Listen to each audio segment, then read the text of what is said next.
그리하십니다. 믿으십니까? 우리 입술로서 찬양하는 것이 아니라 영으로서 주님을 바라보며 찬양하시다. 할렐루야.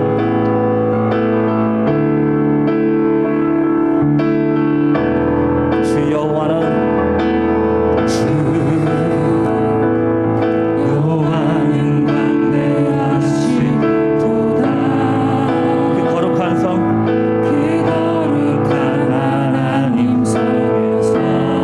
찬양할지어다.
그의 이름은 위대하십니다. 할렐루야. 그의 이름은 모든 이름 위에 뛰어나신 그 이름이십니다. 할렐루야. 그분은 주이십니다. 할렐루야. 할렐루야. 우리 함께 영광 돌려봅시다. 할렐루야. 모든 이름 위에 뛰어난 이름 예수는 주 예수는 주 모든 무릎 꿇고 모든 무릎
주님만 찬양해 도차 위여 어린 양 기름 전기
찬양하시기에 주일날 성찬 예배를 성부와 성자와 성령의 이름으로 시작하겠습니다. 다 같이 주악에 맞춰서 묵상도 드리겠습니다.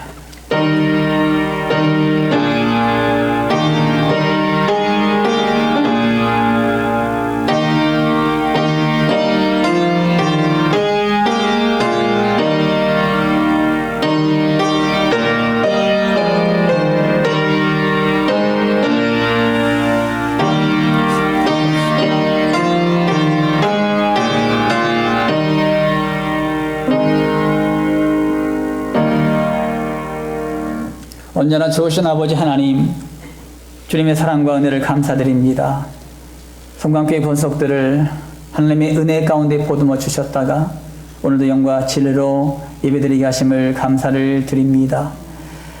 우리의 마음과 정성을 보듬어 나갑니다. 홀로 영광 받아 주시옵시고 하나님의 은혜가 우리 모든 성도들 가운데 임하는 귀한 시간 될 수 있도록 인도하여 주시옵소서. 감사드리며 거룩하신 예수님의 이름으로 기도 올리옵나이다. 아멘.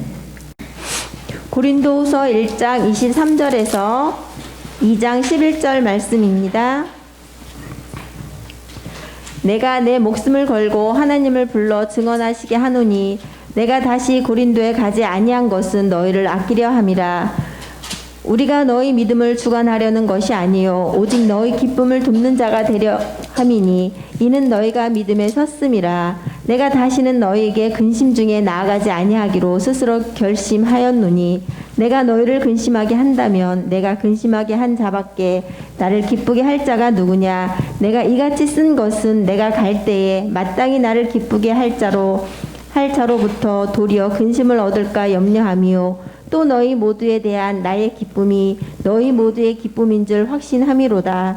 내가 마음에 큰 눌림과 걱정이 있어 많은 눈물로 너에게 썼노니 이는 너희로 근심하게 하려 한 것이 아니요 오직 내가 너희를 향하여 넘치는 사랑이 있음을 너희로 알게 하려 함이라. 근심하게 한 자가 있었을지라도 나를 근심하게 한 것이 아니요 어느 정도 너희 모두를 근심하게 한 것이니 어느 정도라 함은 내가 너무 지나치게 말하지 아니하려 함이라. 이러한 사람은 많은 사람에게서 벌 받는 것이 마땅하도다. 그런즉 너희는 차라리 그를 용서하고 위로할 것이니 그가 너무 많은 근심에 잠길까 두려워하노라. 그러므로 너희를 권하노니 사랑을 그들에게 나타내라. 너희가 범사에 순종하는지 그 증거를 알고자 하여 내가 이것을 너희에게 썼노라. 너희가 무슨 일에든지 누구를 용서하면 나도 그리하고 내가 만일 용서한 일이 있으면 용서한 그것은 너희를 위하여 그리스도 앞에서 한 것이니 이는 우리로 사탄에게 속지 않게 하려 함이라. 우리는 그 계책을 알지 못하는 바가 아니로라. 아멘. 우리 다 함께 인사 나누겠습니다. 할렐루야. 아멘. 반갑습니다. 우리 옆 사람들하고 사랑하고 축복합니다. 우리 인사하겠습니다.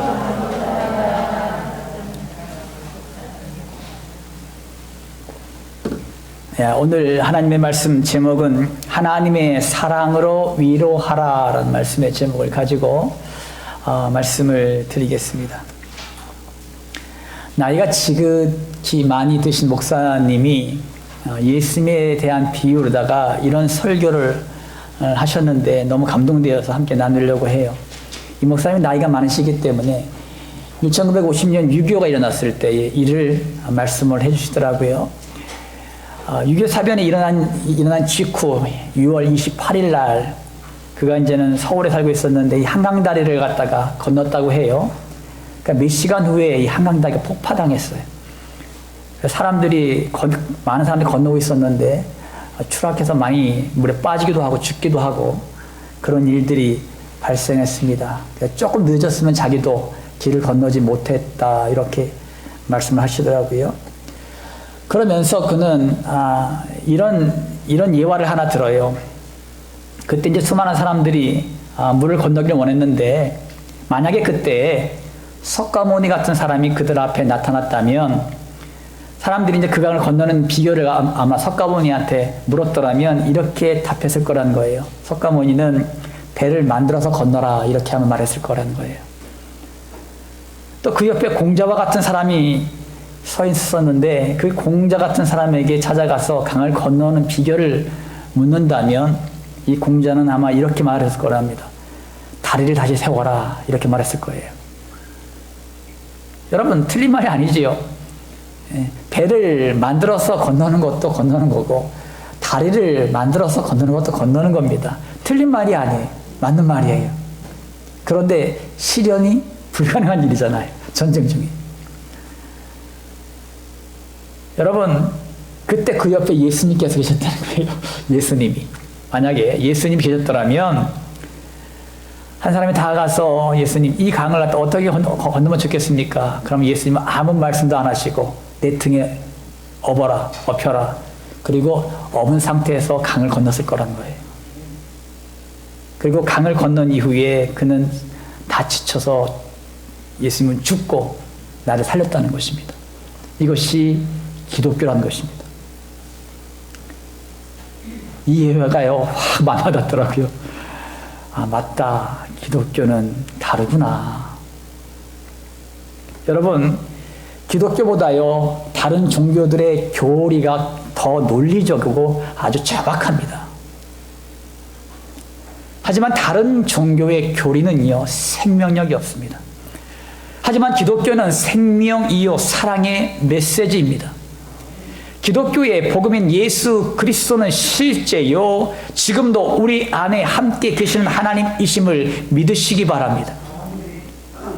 오늘 본문 말씀 배경은 사도 바울이 고린도 교회를 향한 안타까운 마음이 담겨 있습니다. 사도 바울은 고린도 교회를 향해서 큰 애정을 가지고 있었습니다. 하지만 그의 애정이 큰 만큼 실망도 컸습니다. 교회 안으로 들어오는 이단 사상들, 그리고 음란한 세상의 풍습들, 유대의 율법주의 사상 등으로 몸살을 앓고 있었습니다. 제가 TV에서 잠깐 본 동아시아에 지금 천주교를 믿는 동아시아에 있는 그런 것을 잠깐 본 적이 있는데요. 거기서 보니까 이 천주교를 믿긴 믿어 그 민족이. 그런데 천주교를 믿는 그 속에 무속인들이 있잖아요. 그러니까 원래는 무속인들과 이 무당들이 또 이 무속 사상들이 있는 그 지역이에요. 그러니까 천주교가 들어왔어요. 그러니까 어떻게 섬기냐 하니까 예수님을 앞에 놓고 점을 쳐요. 근데 막 거기 있는 사람들은 다 그렇게 또 점치러 가요. 되게 웃기죠. 근데 그것이 뭔지 몰라요. 그러니까 이 토속신앙이 그만큼 무서운 거예요. 토속적인 신앙 안에 복음이 들어오면 이 복음이 그대로 본질적인 것을 살아나야 되는데 본질적인 것이 변질돼 버려요. 융합된단 말이죠. 그게 참 무서운 거거든요. 그러니까 이 당시에도 마찬가지예요. 여러분 기독교라는 것이 그때는 없었잖아요. 없는데 갑자기 그들의 풍습 안에 예수 그리스도가 전파됐단 말이에요.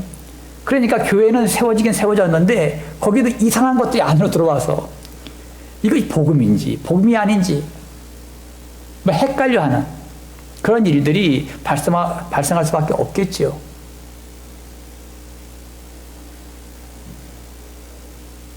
이때 사도 바울은요, 이 교회를 무너뜨리려는 이 모든 것들에게 철저하고 아주 냉철하게 대처하라고 말했습니다. 그의 근심 어린 충고는 결국은요, 고린도 교회 당파 분열로 이어졌고 바울의 권위를 부인하는 자들까지 생겨났어요. 결국 첫 번째 바울의 방문은 근심의 방문이 되고 말았습니다.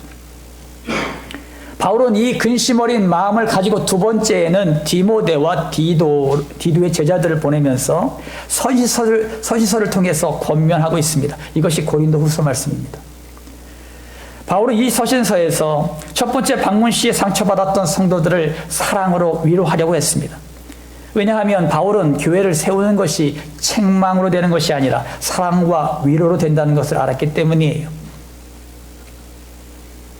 오늘도 바울처럼 교회를 하나님의 사랑으로 위로하기 위해서 우리가 어떤 자세로 나가야 할까, 이 말씀을 좀 알아보려고 합니다. 우리 1장 24절 말씀입니다. 1장 24절 말씀 다 한 목소리로 합독합니다. 시작. 우리가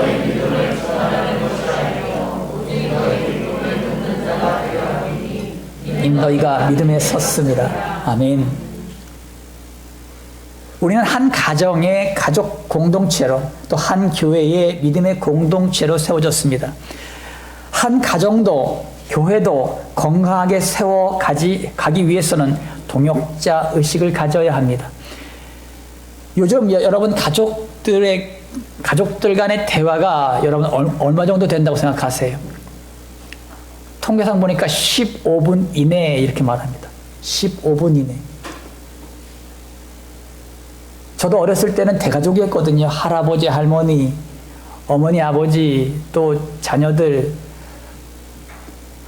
그렇게 대가족으로 살았습니다. 그러다 보니까 밥상머리에서는 항상 대화가 꼭 끊이지 않았고 또 대화는 시간이 많았습니다. 근데 지금은 아주 바쁘다는 이유 때문에 가족 간의 대화가 15분 이하, 그것도 많은 거예요. 15분도. 그만큼 가족 간의 대화가 굉장히 많이 줄어들었던 것이 현실입니다. 그러다 보니까 가족 간의 소통이 불통이 되고 가족들 간에도 무늬만 가족인 경우가 많아지고 있습니다. 그러므로 가족 간에 서로 기쁨을 주는 동역자 의식이 필요해졌습니다.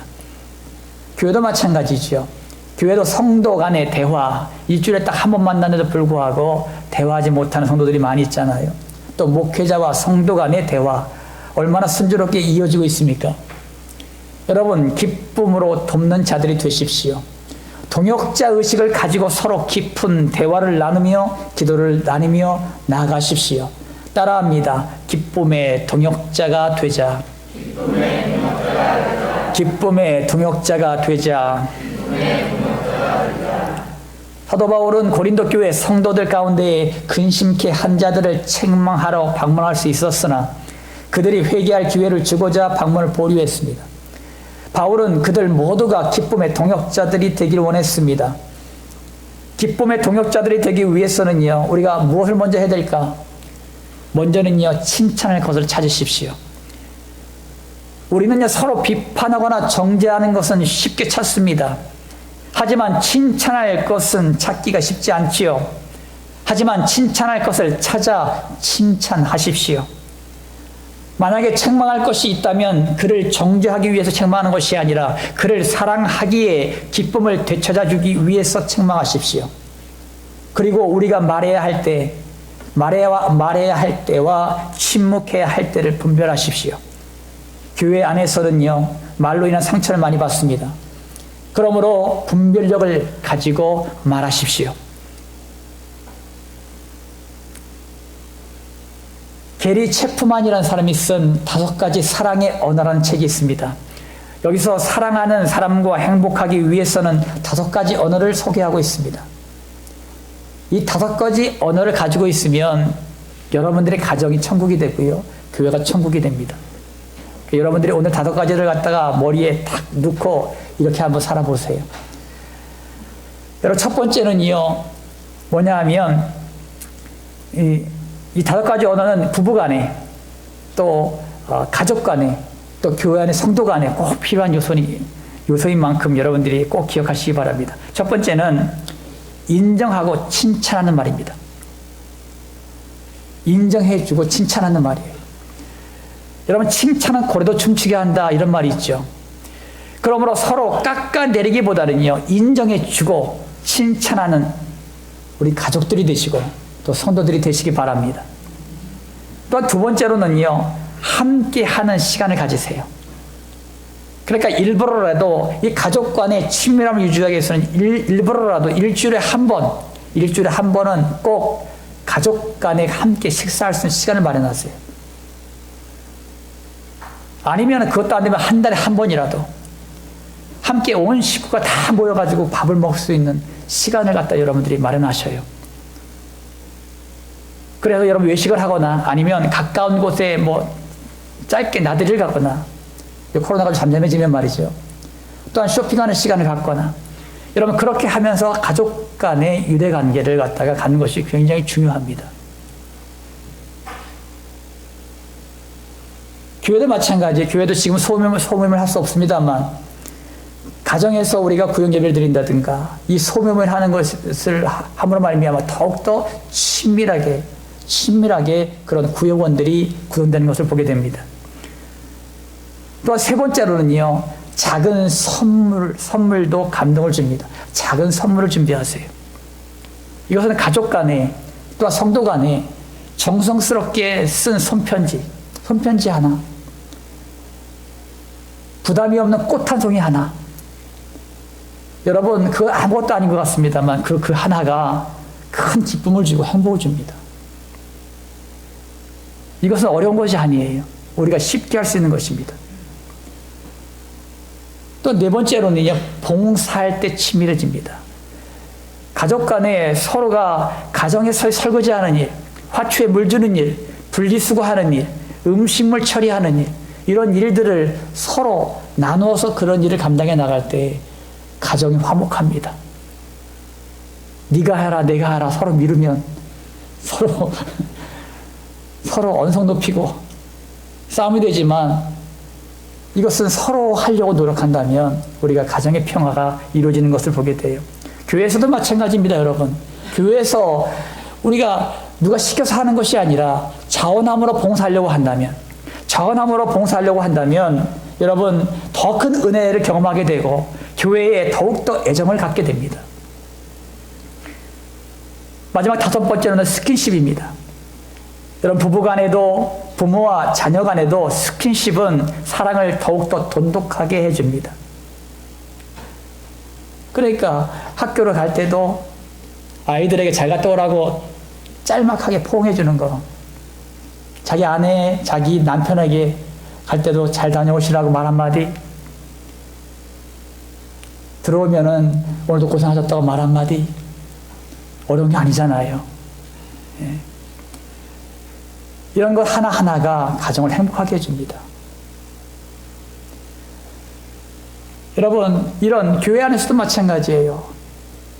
이성 간에는 좀 그렇지만 동성 간의 스킨십은 굉장히 좋습니다. 동성 간에 서로 오랜만에 만났다고 같이 간단하게 포옹해 주는 거, 또 손잡아주면서 아이고 고생 많았지 그러면서 손잡아주는 거. 여러분, 이런 간단한 스킨십은요, 사랑을 표현하는 방식이에요. 처음 교회에 온 성도들에게 사랑의 스킨십은요, 예수님의 사랑을 전달해주는 역할을 감당합니다. 사랑하는 성도 여러분, 여러분 가정에서도 교회에서도 기쁨의 동역자들이 되십시오. 하나님은 우리가 있는 곳이 천국이 되길 원하십니다. 우리는 예수 그리스도와 함께 동역하는 파트너입니다. 우리의 상황과 처지가 비록 힘들다고 하여도 우리 안에 예수 그리스도로 말미암아 천국을 이루게 됨을 믿으시기 바랍니다. 그러므로 우리 자신들이 하나님의 사랑으로 가정도 교회도 천국을 이루어가는 주님의 백성들이 되시기를 주님의 이름으로 축원합니다. 교회를 하나님의 사랑으로 이루어가기 위해서는 어떤 자세로 나가야 할까요? 2장 4절 말씀입니다. 다 함께 한 목소리로 합독합니다. 시작. 내가 마음에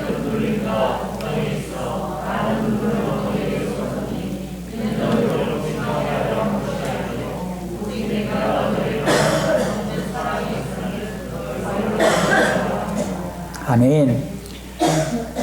사도 바울은 고린도 교회를 바라볼 때 실망스러운 것도 있고 부족한 것도 많았지만 눈물로 고린도 후서를 쓰면서 고린도 교회 성도들이 바울이 가졌던 하나님의 사랑을 알길 원했습니다. 본문 말씀을 보면 사도 바울이 가졌던 교회를 사랑하는 마음과 성도들을 아끼는 마음이 드러나 있습니다. 이것은 하나님께서 사도 바울에게 부으신 그 사랑의 마음 때문이었습니다.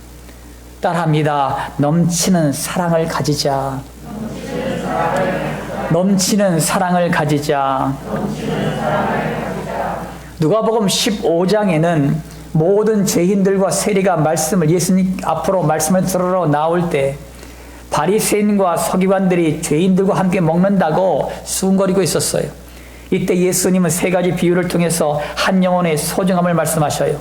하나는 100마리 양 중에서 잃어버린 양을 찾아 나선 목자 이야기와 또 하나는 잃어버린 드라크마 이야기, 또 하나는 탕자 이야기가 나옵니다. 여기서 탕자 이야기는 하나님 아버지의 사랑을 잘 표현하신 비유 중 하나입니다. 여러분, 한 가정에 두 아들이 있었어요. 어느 날 둘째 아들이 아버지의 재산 중에서 자신의 분깃을 달라고 합니다.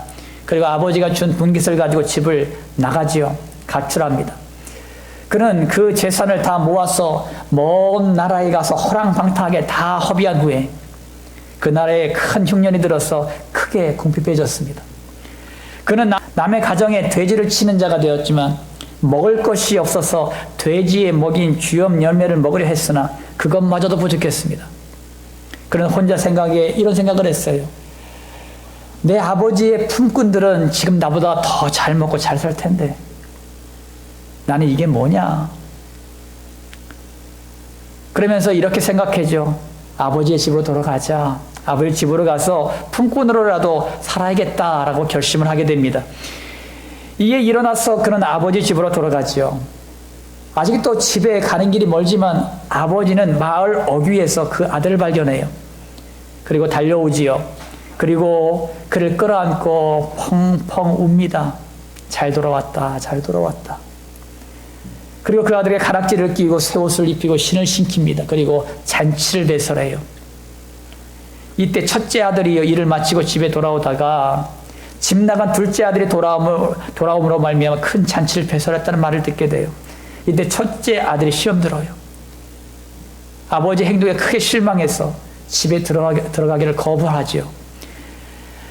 하지만 아버지는요, 쫓아나와가지고 이 큰아들을 붙잡고 하는 얘기가 나의 소유는 모두 너의 것이 아니냐. 하지만 내 동생은 죽었다가 살아왔으므로 크게 기뻐하는 것이 마땅한 일이라. 그러면서 그를 달래줍니다.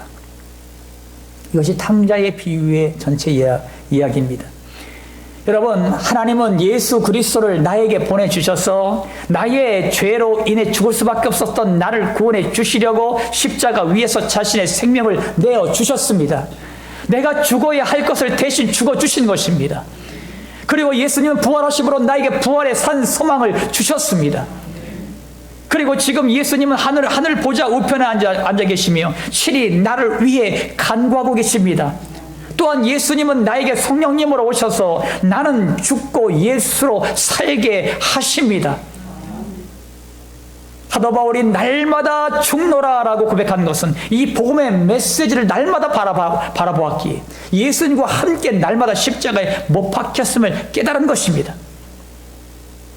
이것이 하나님 아버지의 사랑이에요. 하나님 아버지의 사랑. 사랑하는 성도 여러분, 둘째 아들을 사랑하셨던 하나님 아버지의 그 사랑을 가지십시오.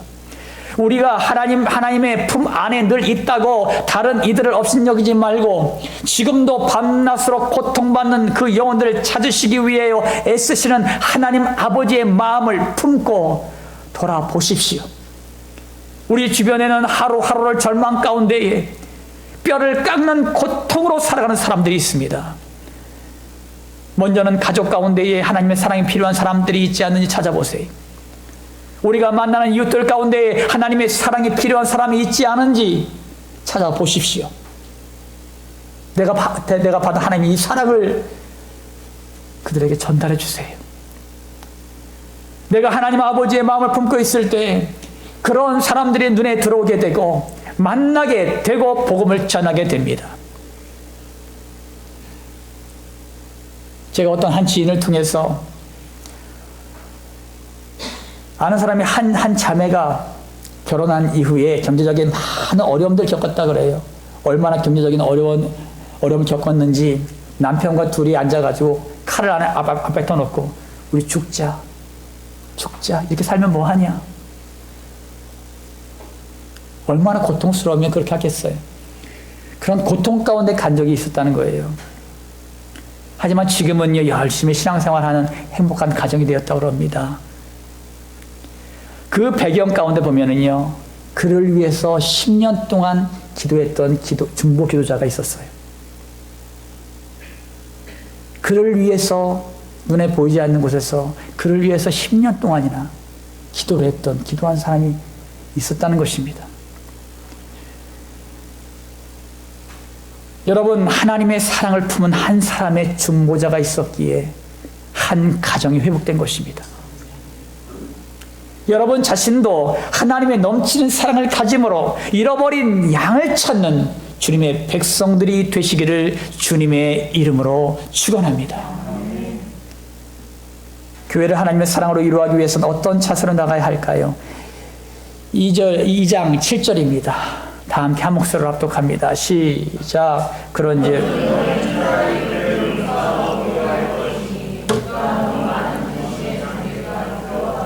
아멘. 초대교회는 신약 성경이 없었기 때문에 말씀에 대한 기준이 한 모호한 때였습니다. 그러다가 보니까 토속 신앙과 율법주의 사상, 우상 숭배 사상 등이 교회 안으로 들어왔습니다. 그러다가 보니까 복음을 변질시키며 성도들의 삶을 죄악에 물들게 하는 일들이 종종 벌어졌습니다. 고린도 교회도 이런 일들이 벌어졌을 때 사도 바울은 크게 책망함과 단호함으로 체계를 바로 잡으려고 했습니다. 그런 가운데 그들의 죄를 깨닫고 회개하는 성도들이 있었어요. 사도 바울은 악이 되는 모든 것을 버린다는 전제하에 실수하여 넘어진 영혼들을 용서하고 위로하라고 권면하고 있습니다. 따라합시다. 용서하고 위로하자. 용서하고 위로하자. 제가 즐겨보는 TV 프로 가운데에 금쪽 같은 내 새끼라는 것이 있어요.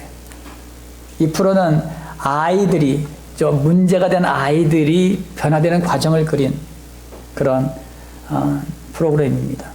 최근에 본 아이 가운데 부모의 말을 안 듣고 핸드폰 게임 하는 것만 좋아하고 엄마가 시키는 일은 계속 거부하고 도망 다니는 아이를 본 적이 있습니다. 이 아이는 엄마가 하지 말라면 더 하려고 하고 야단치면 약을 올리고 자신의 성이 안 치면 물건을 집어 던지는 아이였습니다. 이건 학원 가서도 마찬가지. 집중하지 못하고 화내면은 막 미술 도구를 다 집어 던지고 그런 아이예요. 또 이 아이가 엄마 앞에서 화가 나면 엄마를 쓰레기라고 합니다. 엄마는 쓰레기야. 엄마 얼굴에 똥냄새가 나.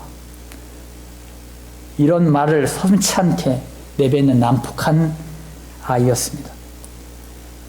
그러니까 가족들이 다 싫어해요, 그 아이를.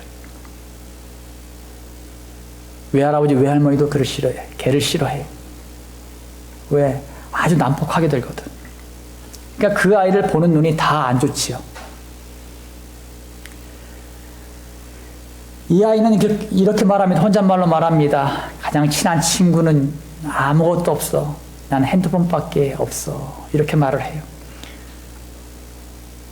그런 문제아이였습니다. 그래서 모든 가족들이 다 골치를 썩는 아이예요. 이때 거기에 오은영 박사가 있잖아요. 오은영 박사님이 이 아이를 치료하면서 이런 말을 해요. 아이의 감정을 읽어주십시오. 그런 말을 합니다. 아이의 감정을 읽어주십시오. 여러분, 이 말에 따라서 엄마는 아이의 감정을 읽으려고 노력했습니다. 아이의 감정을 읽어주려고 노력했고 이해하려고 했고 용서하고 위로하려고 했습니다. 처음에는 쉽지 않았죠. 30분, 1시간 말하지 않고 등 돌리고 있습니다, 이 아이가. 그런데 엄마가 참고 인내하고 기다려주니까 드디어 등을 돌리고 엄마랑 얘기하기 시작해요. 그때부터 아이가 마음을 열기 시작합니다. 그리고 이 아이를 갖다가 안아주고 이뻐해주고 포용해주고 사랑의 눈으로 바라보니까 이 아이가 변화되기 시작해요. 우리가 볼 때는 야, 저런 아이가 어떻게 변화될까? 그런데요, 정말로 변화되더라고, 그 아이가. 나중에는요, 엄마 앞에 콕 안겨가지고 엄마 사랑해요. 이런 아이가 변화되더라고. 여러분, 가정의 평화는 용서와 위로의 마음만 가지고 있다면 해결됩니다. 부부간에, 부모와 자녀간에 서로 상대방을 이해하려고 하고 어떠한 실수도 용서하려고 하고 위로하려고 한다면 그 가정은 화목하고 행복한 가정이 될 것입니다. 그러므로 가정에서 갈등 요소가 생겼을 때 서로 상대방의 입장에 서서 감정을 읽어주십시오. 저도 사실은 안 돼요, 이게. 내 감정만 앞서지 상대방의 감정을 읽어주려고 하지 않을 때가 저도 종종 있더라고요. 그런데 여러분, 그러다 보면 싸움만 되는 거지. 감정만 상하지. 서로 사랑하지 못합니다. 그러면 여러분, 상대방의 입장에 서서 감정을 읽어주세요. 그리고 어떠한 실수든지 용서하고 사랑의 마음으로 위로하십시오. 그러면요, 가정이 천국이 됩니다. 여러분, 말씀대로 살아가면 가정이 천국이 돼요. 가정이. 여러분, 세상에서 아무리 힘들고 어려워도 가정이 천국이 되면은요, 아무리 힘들고 어려워도 가정에 들어오면 치유가 일어납니다. 회복이 일어나요. 힘을 얻어요. 그리고 또 사회에 나가요. 그것이 건강한 가정의 모습이에요. 그것이 예수를 믿는 하나님의 가정입니다, 여러분.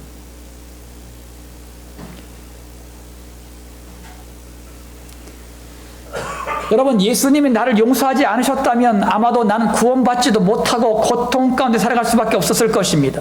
예수님이 끝까지 나를 용서해 주시고 사랑으로 위로해 주셨기 때문에 지금도 하나님의 은혜 가운데 살아가는 것입니다. 그러므로 성도는 예수님에게 용서를 받은 자이기에 예수님 앞에서 용서하는 삶을 사십시오. 이것이 가정에서부터 시작돼야 됩니다. 가정에서부터 시작돼야 돼요. 가정의 평화가 이루어지면 이것이 교회 안으로까지 흘러들어옵니다. 그러므로 초대교회에서는요, 직분자를 세울 때 가정의 평화를 먼저 봤습니다. 가정에서 제대로 선 가장이냐? 가정에서 자녀들과 갈등 요소가 있지 않느냐? 가정에서 믿음의 선자로다가 자녀들이 인정하고 있느냐? 그것을 먼저 봤습니다. 왜냐하면 이것이 믿음의 열매이기 때문이에요. 만약 우리가 용서하고 위로하지 못한다면 사단에게 속는 것입니다. 우리가 신앙생활 할 때 이런 생각들을 많이 할 때가 있어요. 내가 신앙 경력이 몇 년인데 먼저 내가 용서해? 내가 기도를 얼마나 많이 하는데 내가 먼저 그를 용서해? 자존심이 있지. 내가 먼저 용서한다고 하면 사람들이 내가 실수했다고 생각할 거예요. 내가 먼저 용서하는 거면 지는 거야. 이건 사단에게 속는 것입니다.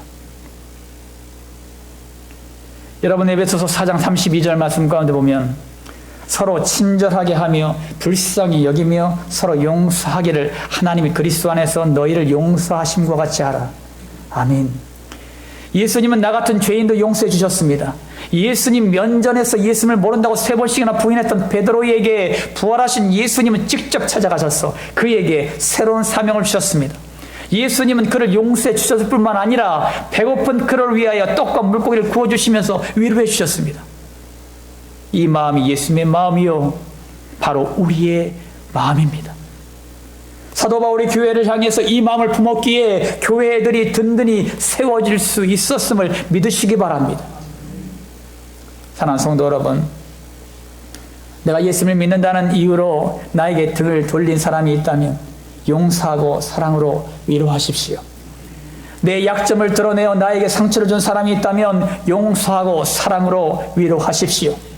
또한 어떠한 말이나 행동으로 나에게 상처를 준 사람이 있다면 용서하고 사랑으로 위로하십시오. 이런 예수님의 마음을 품을 때 사탄은 떠나갑니다. 내 안에 평안이 찾아옵니다. 다른 사람들을 품을 수 있는 믿음의 거장들이 됩니다. 가정의 평안을 위하여, 건강한 교회를 위해 나는 예수님으로 인해 죽고 내 안에 예수로만 사는 인생, 예수님의 마음을 품고 사는 인생들이 되시기를 주님의 이름으로 축원합니다. 마무리 짓습니다. 사랑하는 성광교회 성도 여러분, 하나님의 사랑으로 위로하십시오. 예수님은 나 자신에게, 교회들에게 큰 위로자요 사랑이십니다. 그러므로 우리도 하나님의 사랑으로 위로하는 자가 되기 위해서는 기쁨의 동역자들이 되십시오. 예수님은 나를 통해서 일하시길 원하십니다.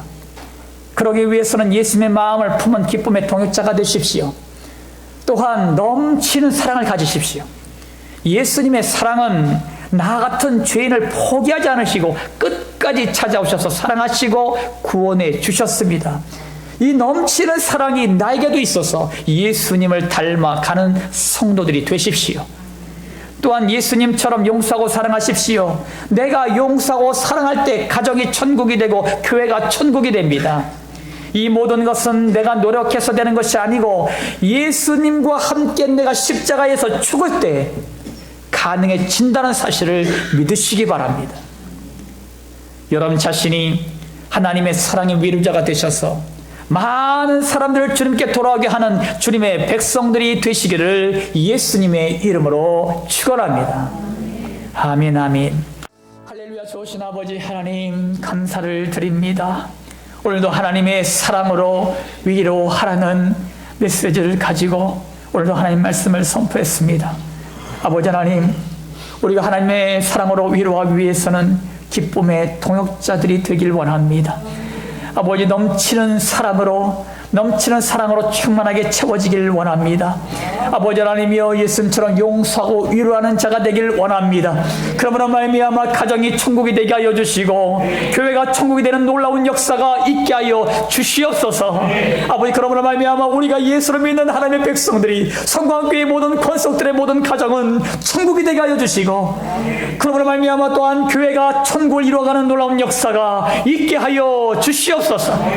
그럴 때에 이 하나님의 놀라운 사랑과 위로를 전하는 자가 될 수 있도록 인도하여 주시고, 이들의 아버지 복음 증거를 통하여 수많은 자들이 죽어가는 영혼들이 주께로 돌아오는 놀라운 역사도 있게 하여 주시옵소서. 아버지 하나님, 코로나19로 인해서 많은 고통과 아픔들이 아직까지도 있습니다. 코로나19 바이러스가 성령의 볼로 완전히 소멸되기 원합니다. 백신 공급들이 원활하게 잘 이루어지게 하여 주시옵시고, 그러므로 말미암아 이 땅 가운데, 이 민족과 열방 가운데에 코로나19 바이러스가 완전히 소멸되는 놀라운 역사가 있게 하여 주시옵소서. 아버지 하나님, 나라와 민족이 많은 경제적인 많은 어려움들이 있습니다. 아버지께서 대통령과 위정자들을 기억하여 주시고 그들에게 지혜와 명철을 주시고 힘과 능력을 주시고 바른 정책을 주심으로 말미암아 이 모든 난국을 잘 극복해 나갈 수 있도록 도우시고 인도하여 주시옵소서. 대한민국 땅의 모든 국민들 가운데 함께하여 주셔서 그들에게 힘과 용기를 주셔서 위로하시고 회복해 하심으로 말미암아 이기게 하시고 승리케 하여 주시고 넉넉히 아버지 승리하며 나갈 수 있도록 도와주시옵소서. 오늘도 아버지 하나님, 육신의 지고 때문에 고통한 영혼들 있습니까? 이 시간 친히 안수하여 주시옵소서. 예수께서 채찍에 맞음으로 이들의 모든 질고가 나음을 입었습니다. 이제 아버지 이들을 안수하심으로 말미암아 모든 육신의 질고와 아픔과 고통들은 예수님의 이름으로 다 떠나게 하여 주시옵소서. 고쳐 주시옵소서. 온전케 하여 주시옵소서. 아버지 하나님, 이들의 모든 간구와 기도의 제목들마다 들으셨사오니 응답하여 주시고 우리의 삶 가운데에 하나님께서 응답해 주셨다, 하나님께서 이루어 주셨다, 하나님은 역사하셨다, 이렇게 간증하는 간증의 주인공들이 되게 하여 주시옵소서. 오늘도 모든 예배를 바친 하나님을 찬양합니다. 감사드리며 거룩하신 예수님의 이름으로 기도 올리옵나이다. 아멘. 결단하겠습니다. 하나님의 사랑으로 위로하십시오. 우리도 하나님의 사랑으로 위로하는 자가 되기 위해서는 기쁨의 동역자가 되십시오. 또한 넘치는 사랑을 가지십시오. 또한 예수님처럼 용서하고 사랑하십시오. 이 모든 것은 내가 노력해서 되는 것이 아니고 예수님과 함께 내가 십자가 위에서 죽을 때 가능해진다는 사실을 믿으시기 바랍니다. 여러분 자신이 하나님의 사랑의 위로자가 되셔서 많은 사람들을 주님께 돌아오게 하는 주님의 백성들이 되시기를 기원합니다. 지금은 우리를 모든 죄악 가운데서 구원하시는 예수 그리스도의 십자가 보혈의 은혜와 이 땅에 육신을 입고 오셔서 우리에게 사랑을 베푸신 하나님의 지극히 높으신 한량없는 사랑하심과 지금도 우리 안에서 우리와 함께 하시는 성령의 감동, 감화, 역사, 충만한 은총이 하나님의 사랑으로 위로받기를 갈망하는 모든 성도들 머리 위에, 질병과 질곡 가운데 고통받는 성도들 머리 위에, 군대에서 사명을 감당하는 귀한 형제들 머리 위에, 또한 딸을 낳고 또한 산후조리에 있는 귀한 딸 머리 위에, 또한 모든 민족과 열방 그리고 대한민국 이 땅의 대통령과 유정자들 머리 위에 이제부터 영원토록 함께 하시길 예수 그리스도 이름으로 간절히 축원하옵나이다. 아멘.